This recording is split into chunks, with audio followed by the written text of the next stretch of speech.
All right, let's bring on Robert Spencer. He is the director of Jihad Watch, a program of the David Horowitz Freedom Center. He's the author of 16 books, including the New York Times bestsellers, The Politically Incorrect Guide to Islam and the Crusades, and The Truth About Muhammad. His latest book is The Complete Infidel's Guide to Iran. And coming in this year is The Complete Infidel's Guide to Free Speech and Its Enemies. So I guess, Robert, you're going to be writing about Berkeley and, and our universities, I guess.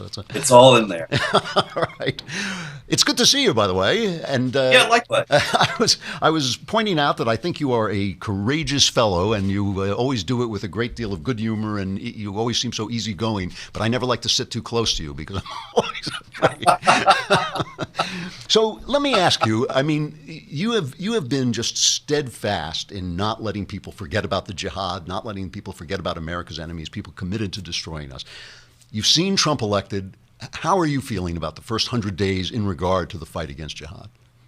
Well, it's like night and day from Obama, like you were saying about the other issues.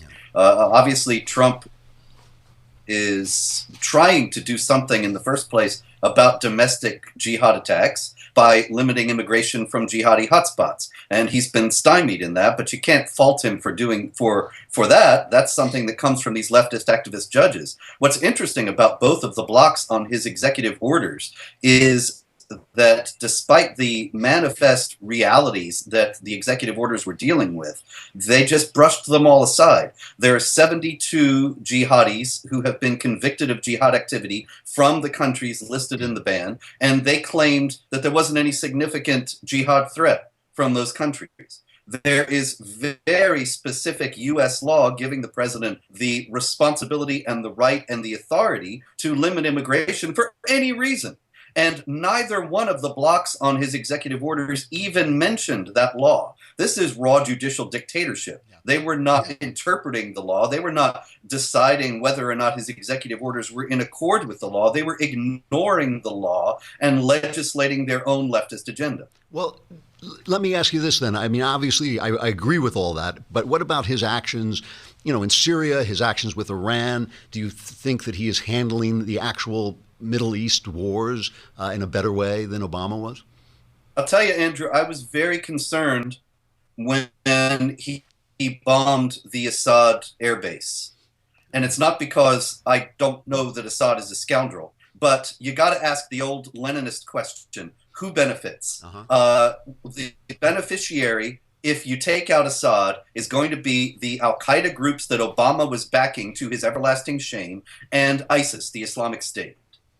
The Russians are backing Assad because they realize that.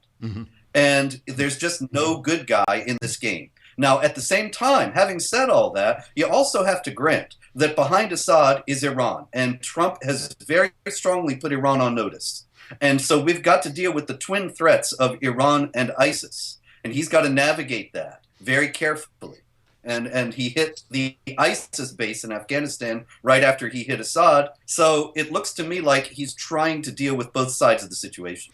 I was just in Oberlin, this very, very liberal college, and I was giving a speech, and one of the things that I said was that there's no such thing as Islamophobia. I was just pointing out that nobody is phobic about, there's nobody in America who suddenly has an irrational fear of Islam that just came out of the air. That didn't happen. And they were very upset that I said this. The kids were just really, they really thought this was bad. There was a story the other day out of, it's a minor story, but out of London, that Katie Spencer, this TV personality there, tweeted about some jihadi, and she made some remark, and everybody attacked her. This idea that somehow jihad is our fault, okay? Well, let me start with this. Let me start with this question. Is jihad an existential threat to us? I mean, every day I see about North Korea. Is jihad an existential threat? Certainly, absolutely. Just like North Korea, ISIS has repeatedly called upon Muslims in the West to commit jihad attacks, jihad massacres against American civilians, British civilians, French, and so on. They have called upon Muslims to do this, and they have been obeyed. There have been numerous Muslims, including Omar Mateen, the Pulse nightclub massacre, the Pulse nightclub mass murderer who killed 49 people there and wounded another 53. Many others, the San Bernardino killers, who said they were doing it in obedience to the call of ISIS. And the idea here is not just to sow undifferentiated mayhem, but to overwhelm our law enforcement apparatus. They can't keep track of all the plots and will ultimately collapse. That might seem far-fetched, but actually we have seen it again and again now that there's a jihadi, and then we hear, yes, he was known to authorities, but they weren't tracking him because they had other people they thought were scarier that they were dealing with. Is the problem here, it seems to me the great question of the day, and I know you have a very definite opinion about this, but the great question of the day seems to me, is the problem Islam, or is this a cancer on the face of Islam? Is the violence inherent in the Islamic religion? Obviously, we're not saying all Islamic people are violent, but is the violence inherent in Islamic religion, or is it a cancer growing on the religion for other reasons? There are key distinctions that have to be made for that, Andrew. One is the one you just made between Muslims and Islam. What Islam teaches is one thing, but how every Muslim puts it into practice is another. Okay. Jesus says, turn the other cheek and love your enemies. That doesn't mean that every Christian is a sweetheart. And it's the same thing in Islam. In Islam, it says, kill them wherever you find them 3 times in the Quran. It says, wage war against the people of the book, that's Jews and Christians, until they pay the jizya tax with willing submission and feel themselves subdued. It says, when you meet the unbelievers, strike the necks, that is, behead them. And so these things are in the Quran, and this is the unalterable, perfect word of Allah that is valid for all time. This doesn't mean every Muslim is going to carry that out, but that's not a cancer on Islam. That is Islam itself. Okay, then why is it? What is this thing with Westerners? And this happened in Oberlin, and it's happening in London with this girl, Katie Spencer. What is this urge? While I was talking, somebody started shouting out, the problem is our imperialism, not their religion. Well, let me divide this into 2 questions. First, obviously, we have done things that have helped jihad, like our relationship with Saudi Arabia, I think, has sometimes been beneficial to the jihadis. Oh, yeah. So we have a role. We have played a role in this. It's fair to say we have played a role in exacerbating this problem, isn't it? Oh, yeah, absolutely. But the jihad is a lot older than the United States of America. Right. And it's not, there was no Byzantine imperialism against Arabia. The Byzantines weren't interested in Arabia. The Persians weren't invading Arabia. Nobody was bothering them. And they came out of Arabia and conquered all of the Middle East and North Africa and had an empire stretching from Spain to India within 100 years. None of those places that were conquered in those jihads had been threatening the Muslims or invading Islamic lands. So what is it with Westerners? Why do Westerners immediately look to blame themselves? Why, when somebody tweets about a terrorist and gets angry and she said something like, and Ramadan hasn't even started yet, wait till he's hungry, then he'll really get mean. And people just piled on her, they reported her to the police and all this stuff. What is it with the West that we blame ourselves for their bad philosophy?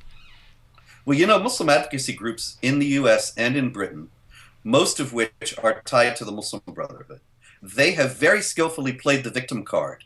They have played upon the West's traumas. The worst sin in the United States is racism, and that's from our national history. And people are deathly afraid of being charged with racism. So Muslims have come in and very skillfully, even though Islam is not a race, portrayed any criticism of Islam or even of jihad terror as some kind of racist bigotry. And they have cowed the left into going along with that because that is the cardinal sin that everybody wants to avoid.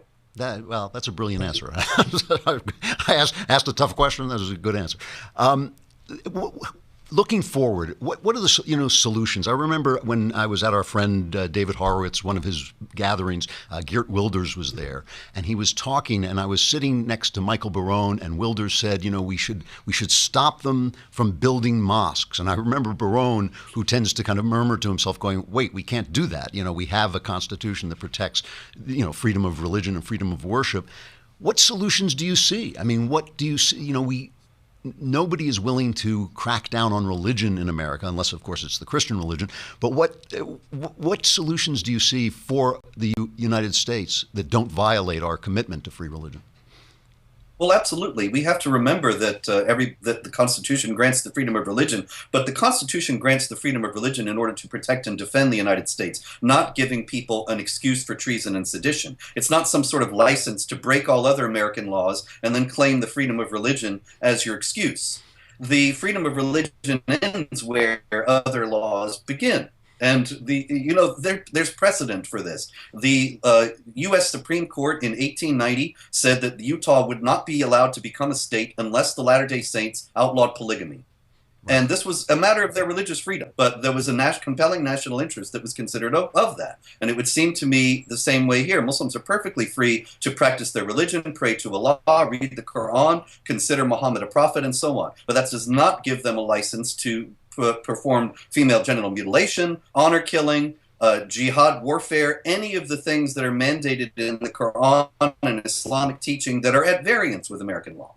So you wouldn't stop the practice of Islam. What you would stop is simply the crimes that you feel grow out of Islam. Is that fair to say? Yeah, absolutely.